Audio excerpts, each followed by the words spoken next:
जिस व्यक्ति में आत्मविश्वास होता है वह दूसरों का विश्वास भी हासिल कर लेता है। राजीव सुहालका कांग्रेस का एक ऐसा हस्ताक्षर जो भले ही चुनाव नहीं जीत पाया हो, लेकिन मोहनलाल सुखाड़ा यूनिवर्सिटी को कई छात्र संघ अध्यक्ष दिए हैं। इसी वजह से राजीव सुहालका आज भी युवाओं के दिलों में धड़कते हैं।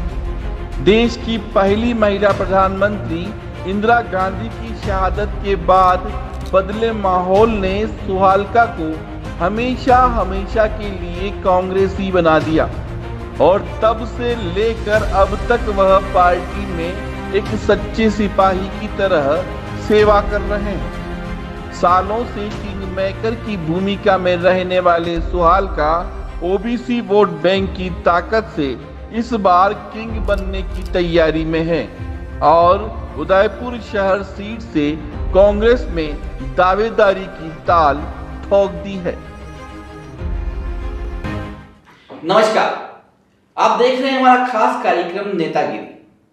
हमने आपको पहले ही बताया था कि इस कार्यक्रम के तहत हम तमाम उन जनप्रतिनिधियों से आपको मिलाएंगे जो अपनी दावेदारी पेश कर रहे हैं। दक्षिणी राजस्थान में मेवाड़ और वागड़ संभाग की तमाम उन सीटों पर खड़े होने वाले दावेदारों से आपको मिलवाने का पूरा प्रयास किया जाएगा और आप द्वारा पूछे गए सवालों के जवाब हम उनसे लेंगे। इसी कड़ी में आज हमारे साथ हैं राजीव सुहालका, जिन्होंने कांग्रेस से दावेदारी की है और इस बार दल बल के साथ खड़े हुए हैं। नमस्कार राजीव जी, कैसे हैं आप? नमस्कार मनु जी। नेतागिरी कैसी चल रही है? सबसे पहले तो मैं आपका और आपके चैनल उदयपुर न्यूज़ का आभार प्रकट करता हूँ। आपने आज मुझे यहाँ बुलाकर आपसे रूबरू होने का अवसर दिया, इसके लिए तहे दिल से धन्यवाद।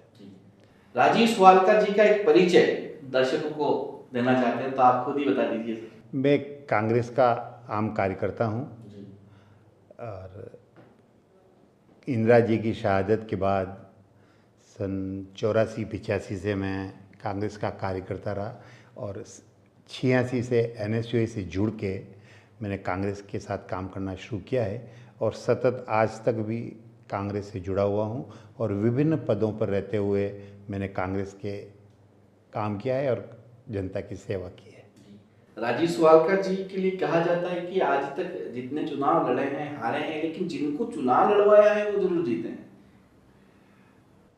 ये तत्कालीन हालात थे कि जब मैं चुनाव हार गया, लेकिन हमारी मेहनत ऐसी थी कि हम सतत चुनाव जीतते गए।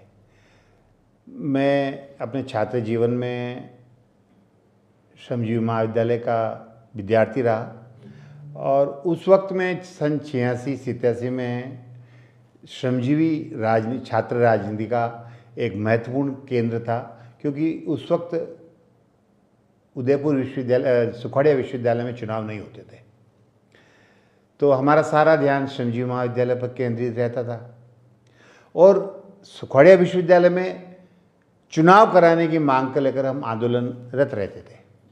और 10 सालों के अंतराल के बाद सन 1989 में छात्र संघ के चुनाव डिक्लेयर हुए और मैं श्रमजीवी का विद्यार्थी होते हुए मैंने सुखाड़िया विश्वविद्यालय में दाखिला लिया और वहाँ चुनाव लड़ा। संगठन की अधिक मजबूती नहीं होने कारण मैं चुनाव में अविजित रहा, परंतु हमारी मेहनत और कड़ी लगन से हम 1 साल बाद ही सुखाड़िया विश्वविद्यालय और छात्र राजनीति की मुख्य धारा में आ गए और हम सतत चुनाव जीतते रहे और लगातार हमने 5-6 विश्वविद्यालय छात्र संघ के अध्यक्ष पद पर कामयाबी पाकर हमने हमारी संगठन की ताकत और अपने अस्तित्व का लोहा मनवाया। वार्ड के चुनाव में हार के कारण? उस वक्त में मूल कारण तो ये था कि मैं सुखाड़िया विश्वविद्यालय का छात्र नहीं था, वहाँ के छात्रों से मेरा ज़्यादा ताल्लुकात नहीं था। हालांकि मैं छात्र हितों के लिए सदैव संघर्षरत था, परंतु विश्वविद्यालय का पूर्णकालिक सदस्य न विद्यार्थी न होने के कारण मैं वहाँ चुनाव नहीं जीत पाया। लेकिन दूसरे हर चुनाव में हमने, चाहे उपाध्यक्ष का हो या अध्यक्ष का हो, हम ही ने विजय प्राप्त की और लगातार 5-6 छात्र संघ पर हमने कब्जा किया। हमें तो अपनों ने लूटा, गैरों में कहाँ दम था। तो वो जो उस समय के जो लोग थे जिन्होंने आपका साथ नहीं दिया, क्या इस समय आपके साथ हैं? उस समय के कुछ लोग तो अब राजनीति में नहीं हैं, कुछ लोग हैं तो भूली बिसरी बिसारिए, वो कहावत है। हम तो इस बात को नहीं देते कि उस ज़माने में क्या हुआ, मैं तो सब भूल भुला गया हूँ और हमारे मन में कोई मनभेद नहीं है और मैं पुरानी बातों को याद इतना नहीं रखता हूँ। जो हो गया सो हो गया, अब हम सब मिलकर ही काम करते हैं। 89 से आप सक्रिय राजनीति में हैं, लेकिन अगर मोटा मोटी देखा जाए तो पिछले 5-10 सालों में इतनी सक्रियता नहीं रही जो पहले हुआ करती थी, और अचानक साल भर से जो सक्रियता देखी जा रही है उसके पीछे का कारण? जो बात आप कह रहे हैं कि अधिक सक्रियता, तो जो आपको अधिक सक्रियता लगती है, उस वक्त मैं NSUI का अध्यक्ष हुआ करता था, युवा कांग्रेस का अध्यक्ष हुआ करता था और छात्र संघ के चुनाव का नेतृत्व मैं करता था, तो मैं लाइमलाइट में रहता था। युवक कांग्रेस के अध्यक्ष होने के नाते मैं ही कप्तान था, तो मेरा नाम सब आगे रहता था। पिछले 8-10 वर्षों से मुझे जो दायित्व है महामंत्री पद का, मैंने वो अपनी निष्ठा से निभाया है और जो कप्तान होता है वो सदैव आगे रहता है। अन्यथा कोई कारण नहीं कि आप यूँ कहें कि मेरी सक्रियता नहीं थी। आप सालों से कार्यकारिणी के सदस्य रहे हैं, देहात और शहर दोनों को जोड़ दें तो भी कौन से कार्यकाल को आप बेहतर मानते हैं? जब हमारे रामजी मिनारिया अध्यक्ष थे, मधुसूदन जी अध्यक्ष थे, मूलतः हमने अधिक काम विधानसभा और लोकसभा चुनाव में किया। गिरिजा जी के लोकसभा चुनाव में जब गिरिजा जी 91 में चुनाव लड़े थे, तब हमारी पूरी सक्रिय भूमिका थी।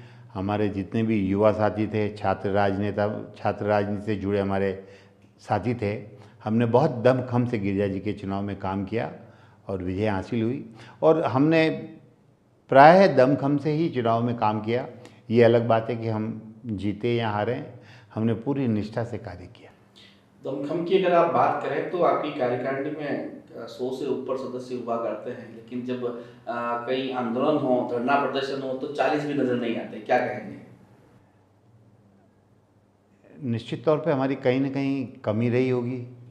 यह हमारा संगठन की कार्यप्रणाली में कुछ खामियां हैं, इसलिए पदाधिकारी या कार्यकर्ता समय पे नहीं आते हैं या आंदोलन में भाग नहीं लेते हैं। हमें इसमें सुधार की आवश्यकता है और निश्चित तौर पर हम इस बात का ध्यान रखेंगे। नए अध्यक्ष आए हैं, नई कार्यकारिणी बनी है कि हमारा कोई भी कार्यक्रम हो उसमें अधिक से अधिक पदाधिकारियों का भागीदारी हो और कार्यकर्ताओं की भागीदारी हो, इसका पूरा ध्यान रखें। छठे बोर्ड में पुरुष ओबीसी की सीट आई, तब क्यों राजीव सुवालकर जी ने पहल नहीं की? क्योंकि कार्यकर्ता तो आपके पास काफ़ी आए थे। कार्यकर्ता आए भी थे, बहुत सी बातें हुई भी थी। मेरा मानस भी था कि अगर डायरेक्ट चुनाव होते हैं तो मैं लड़ने का मानस भी था, परंतु जैसे ही ये हुआ और उसके साथ साथ मेरे घर में मेरे पुत्र का ब्याह भी था, कुछ सामाजिक दायित्व मेरे ऊपर थे, तो मैं चुनाव में लड़ने में असमर्थ रहा। लेकिन फिर भी मैंने जहाँ तक हो सका विभिन्न वार्डों में अपनी सक्रियता निभाई, हमारे साथियों को विजयश्री दिलाई, जिसमें वार्ड नंबर 3 में हमने प्रशांत जी श्रीमाली को अच्छे वोटों से जिताया, जो एक बहुत महत्वपूर्ण वार्ड था। बीजेपी के कद्दावर नेता वहाँ लड़ते थे और बहुत ही रोचक मुकाबले में हम वहाँ से चुनाव जीते। और भी कई साथी थे, हमारे अध्यक्ष जी, हमारे फतेह सिंह जी, बहुत ही रोचक मुकाबले में कोई 5-50 वोट से हार गए, वरना वो भी हमारा मुकाबला बहुत ही रोचक था। उदयपुर शहर कांग्रेस की अगर बात करें तो और शहर के चौक चौराहों की अगर बात करें तो भारतीय जनता पार्टी के जो दावेदार हैं, यूं तो लिस्ट काफी लंबी, लेकिन शहर के चौक चौराहों पर नजर नहीं आ रहे, जितने सिर्फ 3 नाम नजर आ रहे हैं, गौरव वल्लभ, राजीव सुवालकर और पंकज शर्मा। चौक चौराहों गली कुचों में आपके बड़े बड़े होर्डिंग, जीतेगी कांग्रेस, विजयी कांग्रेस, जो भी नारे आपने दिए हैं, इसके पीछे का कारण? जनता में ये बात का विश्वास दिलाना कि कांग्रेस जीतेगी तो उदयपुर जीतेगा, ये हमारा मानना है कि वर्तमान जो हालात हैं नगर निगम के, उसे ऐसा लगता है कि उदयपुर में कोई स्थानीय निकाय है ही नहीं। तो ये विश्वास दिलाने के लिए कि अगर कांग्रेस विजयी हुई तो उदयपुर विजय होगा, हमारा जो प्रतिनिधि जाएगा उन समस्याओं को विधानसभा में उठाएगा और सरकार बनी तो निश्चित तौर पर उनका निराकरण करने में पूरी भूमिका निभाएगा। राजीव सुवालकर लंबे समय से राजनीति में है, इस बार अपना मौका आजमाने की कोशिश कर रहे हैं, लेकिन अगर ये जो आपका हक है कोई बाहर से आके ले जाए तो क्या कहेंगे आप? हक तो कोई किसी का ले जा सकता ही नहीं है। रही बात बाहर के आदमी के आने की, तो हर कार्यकर्ता जो स्थानीय कार्यकर्ता है और जिस स्तर का कार्यकर्ता है वो अपने स्तर के अनुसार कुछ न कुछ पद पाने की लालसा रखता है।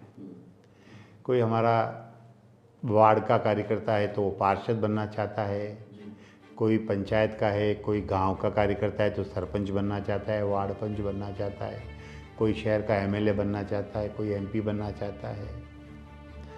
तो हमारे यहाँ के कार्यकर्ता जो हमारे उदयपुर शहर के जिन्होंने बरसों काम किया है और मेहनत करके इस संगठन में अपना स्थान जमाया है, तो वो चाहेंगे कि हम चुनाव लड़ें। और बाहरी लोगों का आना ये कब होता है? जब चुनावी रणनीति के तहत कोई ऐसा पूरा संभाग को डील करना हो या कोई एक विशेष समूह सीटों के समूह पर ध्यान देना हो, तो कोई बड़े नेता जो राष्ट्रीय या राजस्थान की राजनीति में अपना स्थान रखते हों, वहाँ तक तो ठीक है, लेकिन एक तो उसके लिए क्या यहाँ का जो दावेदार है शहर कांग्रेस का, वो अपने सियासी सपनों की हत्या कर देगा? नहीं, वो अपना प्रयास करेगा और चुनाव लड़ने का उसका अधिकार है। अगर आलाकमान तक उसकी बात पहुँचेगी और आलाकमान उसको उचित समझेगा, टिकट देगा, चुनाव लड़ेगा। सपने का ख़त्म होना या ऐसा कुछ नहीं है। आलाकमान तक हर कार्यकर्ता की बात पहुंच रही है। आलाकमान पूरा इस पर विचार विमर्श करके निर्णय करेगा और जो आलाकमान निर्णय करेगा वो उचित निर्णय ही करेगा।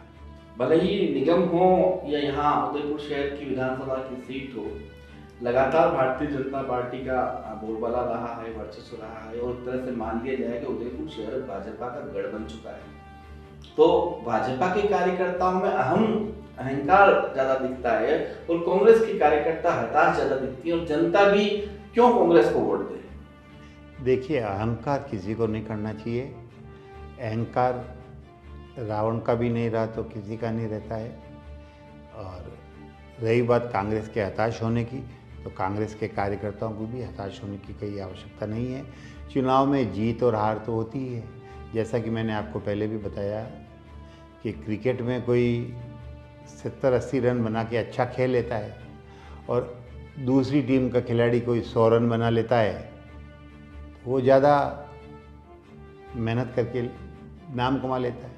ऐसे ही चुनाव है, हमने बहुत कोशिश की, अच्छा परफॉर्मेंस दिया, लेकिन हम जीत नहीं सके।